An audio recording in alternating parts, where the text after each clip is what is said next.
안녕하세요. 캔들피그의 이런저런 시간입니다. 만약에 여러분이 이런 상황에 놓여 있는 한 회사의 실무자라면 어떤 생각이 들겠습니까? 굉장히 바쁜 제조기업이라고 칩시다. 현장이 정신없이 돌아가다 보니까 크고 작은 산업재해들이 주기적으로 발생하고 있었는데 사고 발생 빈도가 최근에 더 잦아지는 바람에 노동부에서도 주시하고 있고 경영진에서도 안전관리를 굉장히 강조하면서 예민하게 반응하고 있는 그런 회사라고 칩시다. 매달 초에 있는 전사 전체 조회에서도 경영진들이 안전관리를 강화하고 절대 안전사고 발생하지 않도록 안전에 있어서는 그 무엇과도 타협해서는 안 된다고 임직원들한테 강조하는 그런 상황이라고 할게요. 당연히 안전관리를 강화하면 생산 속도는 떨어지고 비용도 증가하는 건 어쩔 수 없겠죠. 하지만 경영진이 안전을 그렇게 강조하니까 여러분이 담당자나 책임자라면 거기에 집중을 해서 업무를 진행할 겁니다. 회사 차원에서 그렇게 안전을 강조하는데 그런데 한편으로 매일 작업 진행 느리다고 난리도 아닌 거예요. 매일 아침마다 임원회의에서 공정지연 관련 비상대책회의하고 팀별로 공정지연된 거 실시간 체크하고 임원회의 끝나자마자 탈탈 털린 각 부서 팀장들이 팀으로 돌아가서는 담당자들한테 불호령 내리고 제품 출하 지연되면 올해 고가는 각오하라는 그런 상황이라면 실무자들은 어느 장단에 맞춰서 일을 해야 되겠습니까? 경영진들의 안전사고 나는 건 싫고 작업은 빨리 하길 원하는 이런 이중적이고 모순적인 방향 설정에 전 임직원이 오락가락 할 겁니다. 결국 안전은 안전대로 관리 안 되고 작업은 작업대로 꼬이고 이도저도 아닌 상황이 벌어지기 마련인데요. 이건 제가 지어낸 이야기가 아니라 이런 일들은 어렵지 않게 목격이 됩니다. 제가 제조업을 예로 들긴 했는데 이런 오락가락하고 이중적인 경영진의 방향 설정 때문에 조직 전체가 혼란스러운 경우는 형태만 다르다 뿐이지 각 업종마다 벌어지고 있는데요.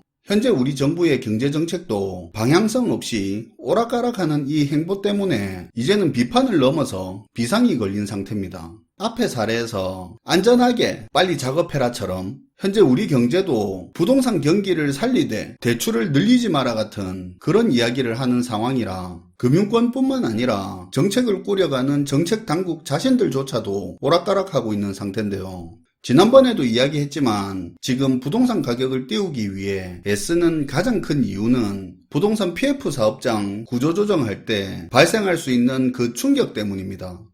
지난달에 부동산 PF 연착륙 방안이라는 타이틀을 달고 있는 PF 사업장 구조조정 계획이 나왔는데 이건 뭐 예전에 언급한 내용이라 여기서 다루지는 않겠지만 그냥 간단하게 말해서 PF 사업장을 평가하는 기준을 기존보다 타이트하게 바꿔서 재평가하고 재평가한 그 결과에 따라 사업성이 없는 부실 사업장들은 정리를 하겠다는 겁니다.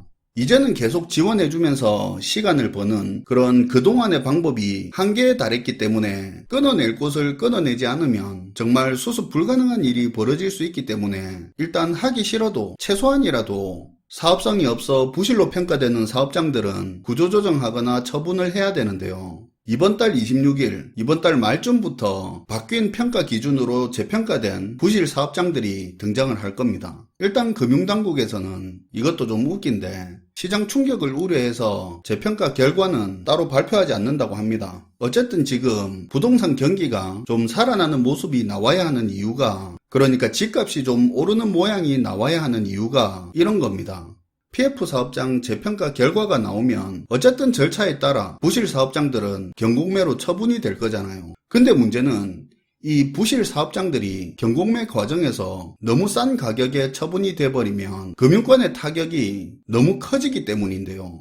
지금 부실 사업장들 대부분이 짓기만 하면 얼마가 되든 그게 팔리던 부동산 급등 시기에 굉장히 비싼 가격으로 땅을 샀던 곳들입니다. 우리나라 부동산 PF 특성상 지 돈 가지고 산 게 아니고 전부 금융사한테 빚을 내서 산 거죠. 예를 들어 당시 기준으로 100억짜리 땅에 선순위 금융사가 60억 빌려주고 그 다음 후순위 금융사가 20억, 10억 이런 식으로 빌려줬다 칩시다. 지금 경공매 시장에서 낙찰률도 굉장히 낮은 데다가 낙찰돼도 물론 사업장마다 차이는 있겠지만 예전에 산 가격에 60, 70% 수준으로 팔리는 것도 쉽지가 않거든요. 이런 상황이라면 후순위로 돈 빌려준 금융사들은 빌려준 돈 거의 다 떼일 상황이고 정말 너무 낮은 가격에 팔리면 선순위 금융사조차 원금 회수도 다 못하는 그런 상황까지 벌어질 수도 있는 건데요. 실제로 이렇게 되면 금융사들의 충격이 너무 커지는 겁니다. 그렇기 때문에 PF 사업장 재평가 결과가 나오고 구조조정과 경국매 처분이 진행되는 동안에는 어떻게든 부동산 경기가 상방으로 가는 흐름이라도 나와야 이 사업장들이 조금이라도 덜 떨어진 가격에 팔리고 금융사들의 충격도 조금이라도 덜해지는 겁니다. 당장 PF 구조조정할 때 금융사들의 충격을 조금이라도 줄이기 위해서는 어떻게든 부동산 수요를 키워서 가격 상승 흐름을 만들어야 되니까 실수요가 됐든 투자가 됐든 수요를 키우기 위해 온갖 방법을 총동원하고 있는 겁니다. 작년부터 광범위하게 부동산 규제를 해제하고 정책 대출까지 늘렸는데요. 그리고 저출산 대책으로 포장한 금융 완화 정책이라고 비판받던 신생아 특례 대출도 올해 들어서는 부부 합산 연소득이 2억이 넘는 그런 고소득자까지 저금리 정책 대출을 적용받게 해줬습니다. 거기다가 최근에는 가계대출 증가 문제 때문에 대출 한도를 줄어들게 하는 2단계 스트레스 DSR 적용 조치도 원래 7월 예정이었는데 적용 일주일 앞두고 갑자기 연기할 정도로 부동산 수요 증가세에 찬물을 끼얹지 않기 위해서 정부가 진짜 할 수 있는 조치라는 조치는 다 했는데요. 실제 이창용 한은 총재도 2단계 스트레스 DSR 연기 조치를 부동산 PF 구조조정 때문에 한 것으로 알고 있다고 언급하기도 했습니다. 자, 어쨌든 PF 사업장 구조조정 앞두고 정부 정책과 언론까지 집중 가세해서 서울 등 일부 지역을 중심으로 수요를 키우고 부동산 경기를 상승 흐름으로 바꾸긴 했어요. 그런데 PF 구조조정 대비한다고 부동산 수요를 키우는 핵심이 뭐였습니까? 돈 빌려주는 거였잖아요. 돈을 더 빌려줘서 수요를 키운 건데 근데 지금 가계부채가 갑자기 고삐 풀린 듯이 급증하는 바람에 정부의 초비상이 걸려서 현재 대출 관리한다고 급하게 난리도 아닙니다. 가계대출 급증의 원인은 앞서 이야기했다시피 주택담보대출인데요. 1금융권만 해서 주담대 증가폭이 4월에 4조 5천억, 5월에 5조 7천억, 지난달 6월에는 6조 3천억으로 그 폭이 굉장히 빠른 속도로 커졌습니다. 우리 정부는 디딤돌, 버팀목, 신생아 특례 대출 등 주택도시기금 등을 활용해서 금리 차익을 메꿔주는 방식으로 금리를 낮춘 정책대출을 대폭 늘리고 있었는데요. 신생아 특례 대출 같은 경우도 5개월 만에 6조 원이나 신청이 몰렸고요. 여튼 이렇게 되니까 가계대출 증가 속도 때문에 금융당국이 비상이 걸렸습니다. 지난 10일에는 금융위원회가 시중은행을 긴급 소집해서 가계대출 실행 현황 등을 살펴보고 억제 방안을 논의하기도 했었고요. 금융감독원 같은 경우는 은행권의 현장 점검까지 나섰는데요. 은행들이 연초에 세운 가계대출 목표 증가율이 2~3% 정도 된다고 하는데 이걸 크게 초과했는지 살펴볼 거라고 합니다. 연초 계획보다 돈을 많이 빌려줬는지 본다는 건데요. 금융당국은 은행들에게 가계대출 연초 목표 증가율을 넘지 않도록 하라고 자기들이 수차례 경고에 나선 바 있다고 했는데요. 근데 일부 은행이 이미 3%를 넘어섰다고 지적을 했습니다. 저는 이 말 듣고 앞에서 잠깐 말했지만 공정 지연됐다고 계속 쪼아대던 경영진이 결국 안전사고 터지니까 내가 안전관리 철저히 하라고 그동안 얼마나 말했는데 일을 이딴 식으로 하냐고 하는 그런 윗사람의 모습이 먼저 떠오르더라고요.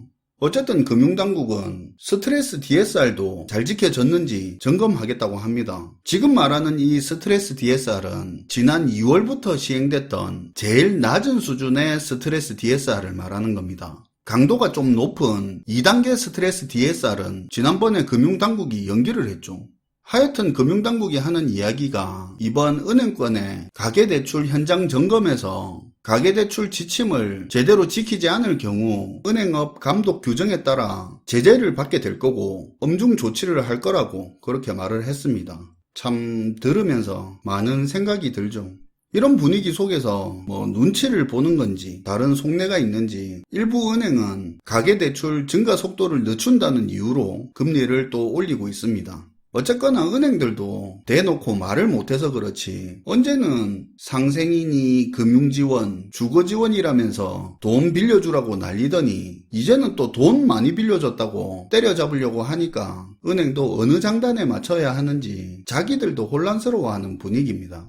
지금 이 상황을 보고 우리가 알 수 있는 내용은 뭘까요? 금융당국에서 습관처럼 관리되고 있다, 예의주시하고 있다는 말을 하면서 지금의 이 상황을 금융당국이 주도적이고 안정적으로 이끌어가는 것처럼 말을 하는데 지금 벌어지는 일들을 보면서 제 머릿속에 떠오르는 단어는 급급하다, 이거인 것 같습니다. 시청해주셔서 감사하고요. 지금까지 캔들피그의 이런저런 시간이었습니다.